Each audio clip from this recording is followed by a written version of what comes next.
Hi everyone! Today we're talking about one of the biggest sources of suffering in the modern world and explaining that through the lens of the Enneagram. So all about that in the next few minutes. If you haven't already, please don't forget to like and subscribe, and let's dive in. So, there's something that I'm currently really passionate about, and that is getting to the essence of who we are, beyond personality, but including that into the equation, and showing up in the world in a way that is authentic and aligned. There's so much suffering in the modern world. People feel confused. People feel like they don't belong. People feel depressed and anxious and alienated. And there's this argument where lots of people are saying, well, why are people suffering so much in Europe and in North America, for example? Because lots of these countries are very developed. We have reached a point where, compared to all the other moments in history, we have much more. But still, people are really suffering, and the rates of mental health issues is rising and rising and rising. And of course, one of the arguments can be that now we pay more attention to these things and therefore there's more diagnosis. But still, there is a lot of suffering, and it seems to be growing as well.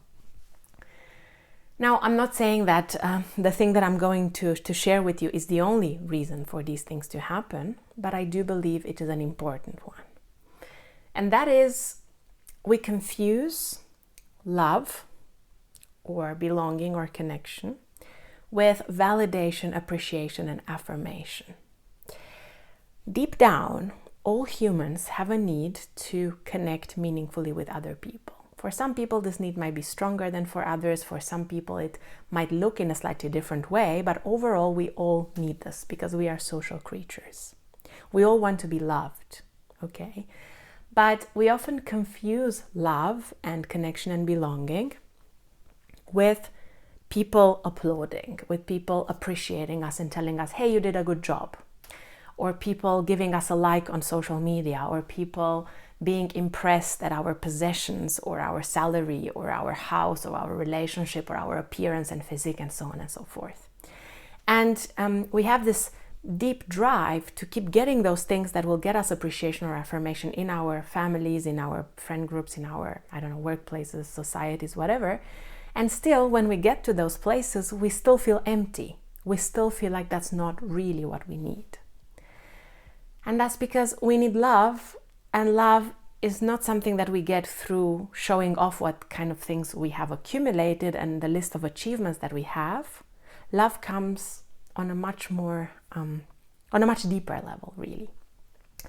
Now, bringing Enneagram into this conversation, I've shared with you before as well that I believe the Enneagram is really powerful in explaining what some of our patterns are as humans and how we can lie to ourselves as a result of that. I see MBTI or cognitive functions as a bit more neutral when it comes to explaining how the human mind works, whereas the Enneagram is more emotional. There's more emotional drive there, which can help us better understand these things that I'm talking about. And so each of the 9 Enneagram types has a tendency to want to cling on to a certain identity, an identity that ultimately will get the person some sort of validation for being in a certain way. On the surface level, it might look like the types from the feeling triad, 2, 3, and 4, are more susceptible to experiencing what I described at the beginning of the video, because the feeling triad has more to do with feeling like we need to earn love from other people and appreciation by being in a certain way, a helper or an achiever, or a romantic individualist. However, all 9 types have something to do with this, because this is such a fundamentally human aspect. So Enneagram 1 is a type for which it is really important to believe about themselves that they are good people, that they are not evil, that they are not corrupt. So they cling on to this identity of being a moral person, an ethical person, a perfectionist, a hard worker, someone who's disciplined, someone who's structured, someone who's correct and fair in their approach. Enneagram type 2 individuals cling on to this identity of being the helper, being caring, being giving, being the one who prioritizes other people's needs, being empathetic and loving and supportive. And it's really important to believe this about themselves, and it's important that other people see this about them. For Enneagram 3 individuals, it is really important to see themselves as, in terms of their identity, as someone who is very dedicated, someone who is a high achiever, someone who's performant, someone who's very good at what they do and can really achieve the heights of the things that they really care about. For Enneagram 4 individuals, it is really important that they believe about themselves that they are unique, that they are authentic, that they have emotional depth and are extremely sensitive, maybe very different in the way they go about these things. To some Enneagram 4s, it might be even really important to believe that they are creative and artistic. When it comes to Enneagram 5, we see a tendency to really cling on to this identity that I want to be seen, and I want to see myself as someone who is very knowledgeable in a specific field, that I'm an expert in that field, that I know everything there is to know about that, and that I'm also analytical and have critical thinking. That's an important part of the identity.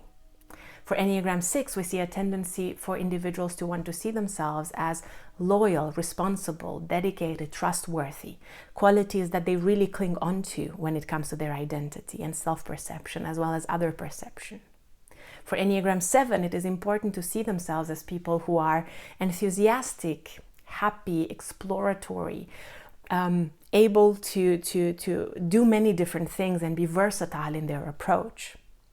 And this is something that they care a lot about, being open-minded, being exploratory, being flexible.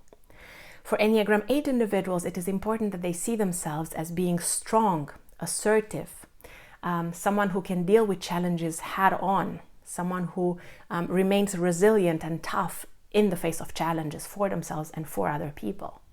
And for Enneagram 9 individuals, it is really important that they see themselves as being tolerant, being peaceful and harmonious, being able to create harmony in their relationships and have harmonious relationships with other people. And so, of course, depending on our wing and depending on our tri-type, we will have influences from other types. And putting all of these things together and then mixing them up with cultural aspects and values and MBTI type, we will have a certain set of criteria that is important to us and we care very much about it. And, if we haven't really looked in the mirror honestly, these things will keep bullying us from the shadows. They will keep coming up, creeping in. And whenever something in the world around us, something in our relationships is kind of pressing that button, we feel really overwhelmed. Like if you really care about being seen as caring and loving and giving, as an Enneagram 2, for example, if someone presses that button and triggers you and overwhelms you and you feel like, oh, this is too much, my boundaries have been overstepped, I can't give that much, but at the same time I can't stop giving because that would mean I'm not a caring, loving person. This situation is a threat to my identity, and so I'm going to do my best to stay in that position.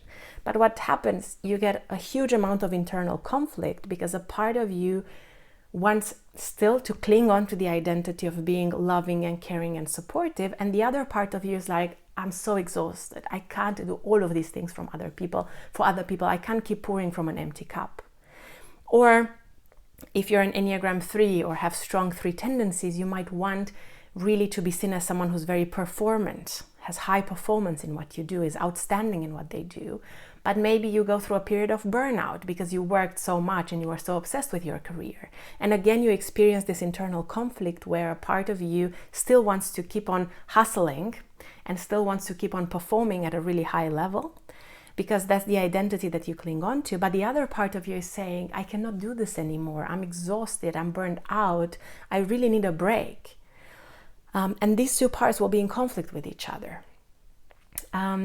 Or if you're an Enneagram 6 and it's really important for you that you're loyal and trustworthy and dependable, and that's the identity that you cling on to, but then something happens and you have way too many duties that you need to fulfill and you can't possibly fulfill all of these duties for all of the people and the systems that you care about, again, you will have an inner conflict between the part of you that wants to be that dutiful, supportive person, and the identity that you're clinging on so strongly to, and the other part of you which says, well, I can't possibly do all of these things. I'm tired, I'm exhausted, I need to maybe select things a little bit.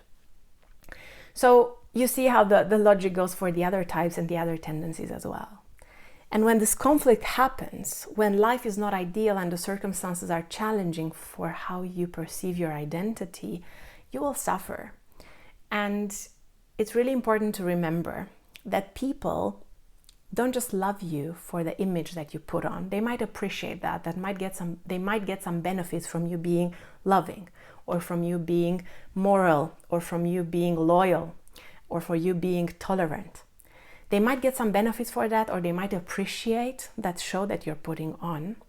But those who truly love you for what's beyond your personality defenses. Those who truly love you would love to see more of your essence, more of who you are as an authentic human being with good traits and with flaws, with imperfections. It's not an easy journey, but it's something that if we embark on, we're doing it not just for ourselves, but for the people that we love, for our community, for our society, and for the world. I truly believe that people who are happy with themselves are bringing positive, amazing things and benefits to the world around them. The happier we are with ourselves, the better our relationships are. And the better our relationships are, the happier other people are. And the happier other people are, the healthier our societies become. So let's all, put in the amount of work that we want to put in for ourselves, because this is really, really important.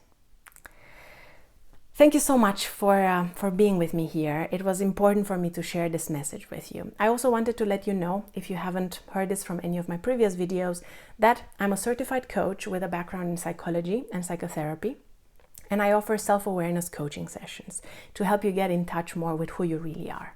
So if that sounds interesting to you, feel free to check out the link in the description below, and you can sign up for a free discovery call to see if we are a right fit for working together. Other than that, I'm really happy to connect with you. Thank you very much again for being with me, and see you next time with another video on typology.